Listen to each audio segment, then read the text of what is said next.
Amusement park employees of Reddit, what is your horror story?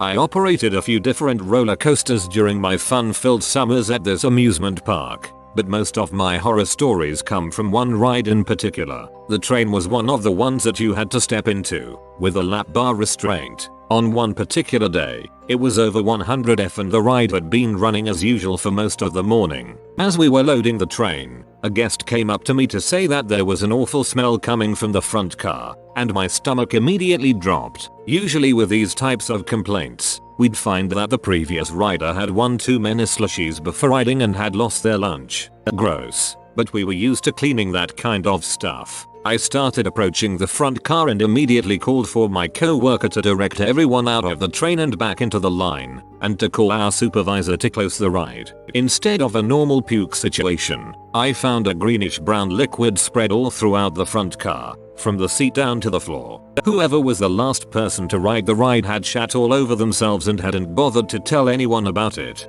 Cleaning human feces is one thing. It's absolutely disgusting, but it can be done. But trying to clean up human diarrhea in 100+ degree weather, off of the floor of a car where you had to kneel down and stick your head into the car to reach the very front, is a situation that I never would have imagined even in my worst nightmares. The ride was down for the rest of the day, and it took over an hour to clean everything out of the car before we could start really sanitizing it.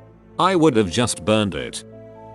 I was working security at a theme park when I was 18. One evening, one of the roller coasters that was stopped in the station got rear-ended by another. There were some injuries, nothing severe thankfully. I did however end up staying up all night, after the park had closed, sitting on the coaster to ensure no looky-loos or news media tried to get access to the cars. It was dark, creepy. I was 18 in a closed, deserted amusement park.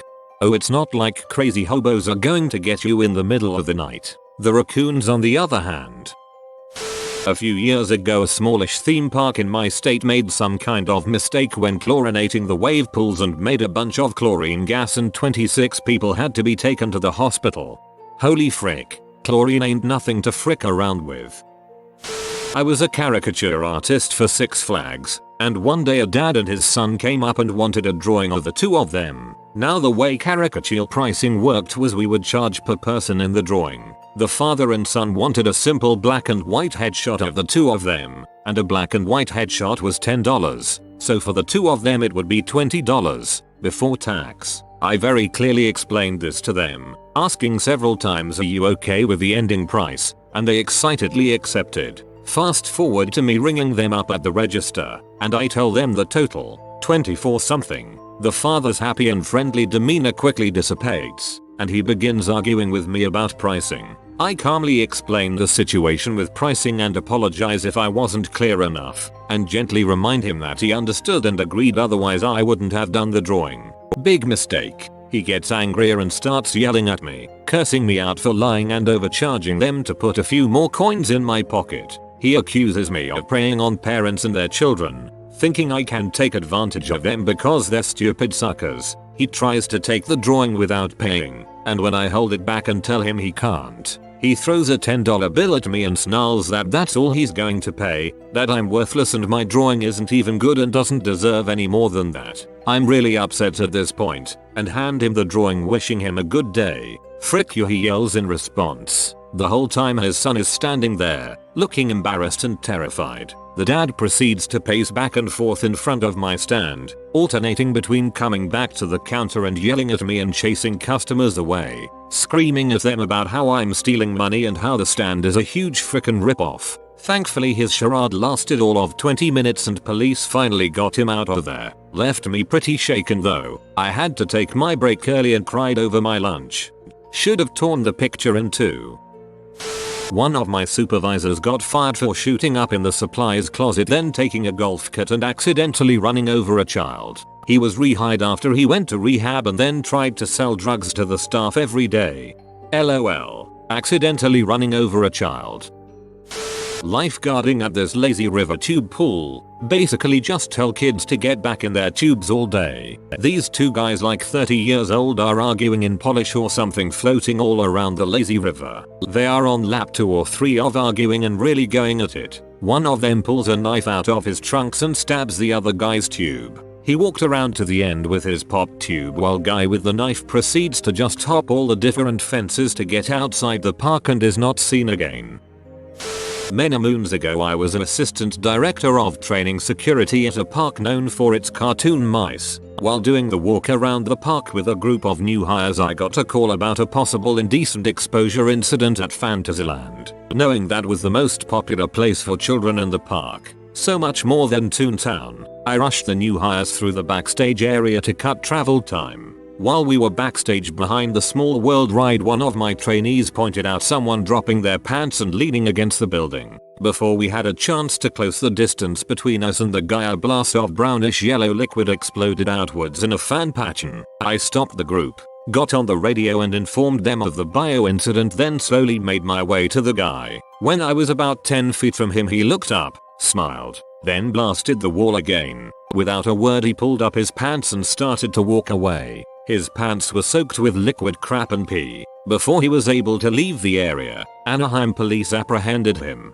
After questioning him they called for an ambulance. Upon talking with the police sergeant, found out he was a well-known homeless man in neighboring city of Orange, usually picked up for swinging his dong at traffic. The kicker though was, he wasn't the subject of the initial call. When we finally got to Fantasyland we found out that someone was complaining about a woman breastfeeding. 3.5 years of working there and that is one of the events that still feels fresh in my mind. Why in TF would someone complain about a woman breastfeeding? It's not like you can really see anything but side boob, I guess.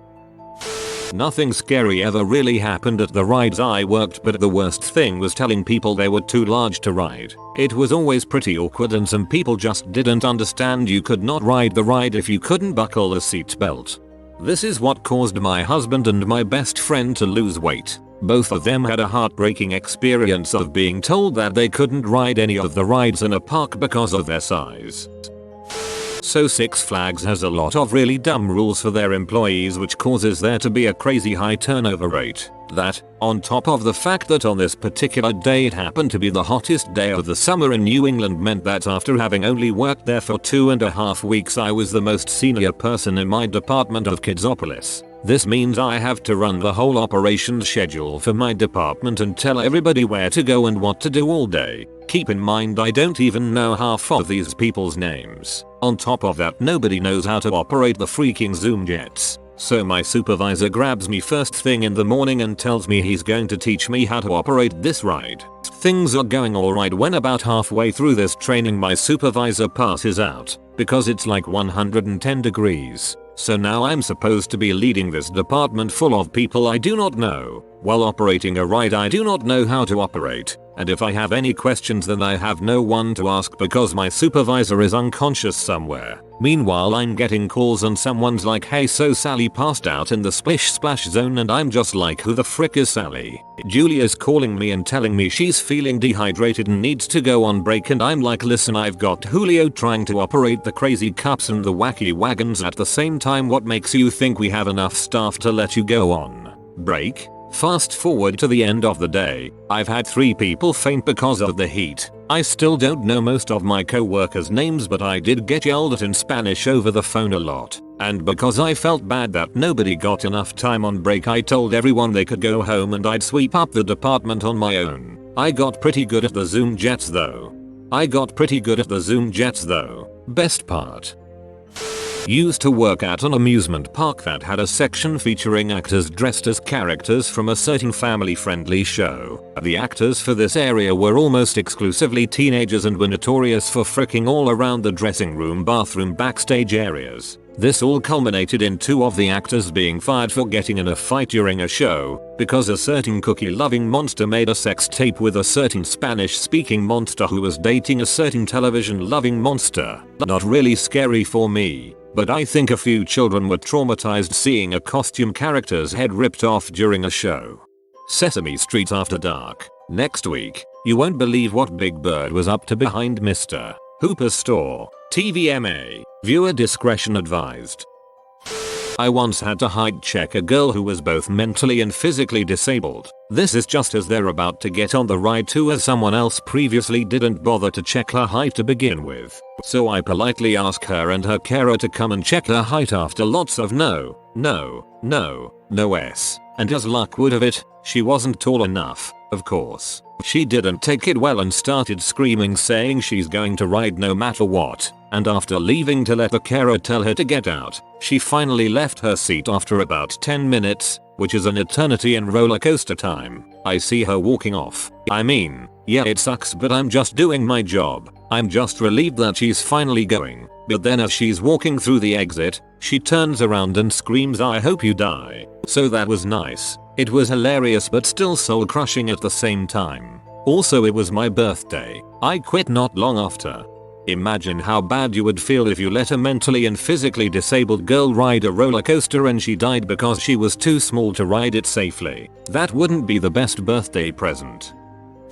Was working the first shift opening the park and doing dry runs with a roller coaster. Well, when it came back there was obvious impact on the front car. One of the groundskeepers had headphones and listening to music working through his shift. He died instantly. The following week was a nightmare and I still don't think to this day they have found all of him. A huge storm was coming. I was operating the railroad at the time. Unfortunately, we left the station right before they were able to call us to close the ride. So as we are on our way, suddenly there was a huge downpour. Upon arriving at the station, we were immediately directed to an employee shelter. Now this is where even more of the interesting stuff happened. 1. People were stranded at the station away from the entrance, wanting to ride back. I had specifically warned that the ride can close at any time before people boarded. 2. We were told that we cannot suggest any shelter because that would make the park responsible. 3. A baby in a stroller was abandoned in the storm near the kid area.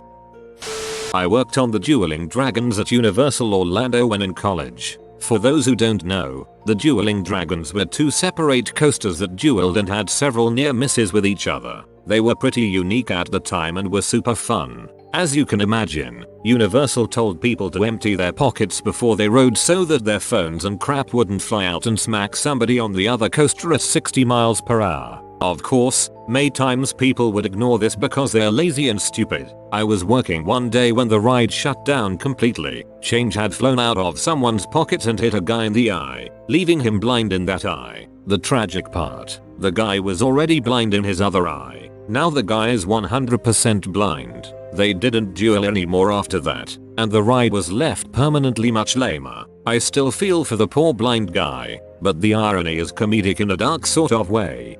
Universal now makes you completely empty your pockets before going on some rides. They provide free lockers with fingerprint access and force you to go through metal detectors before getting in line for some rides. Guess that's why. You have been visited by the Bapis Doggo of good old times. Comment drink well doggo to get infinite Bapis. If you are new to the channel, you can subscribe. I publish new videos every day. Until then, check another video, or don't. Either way, have a great day you magnificent people.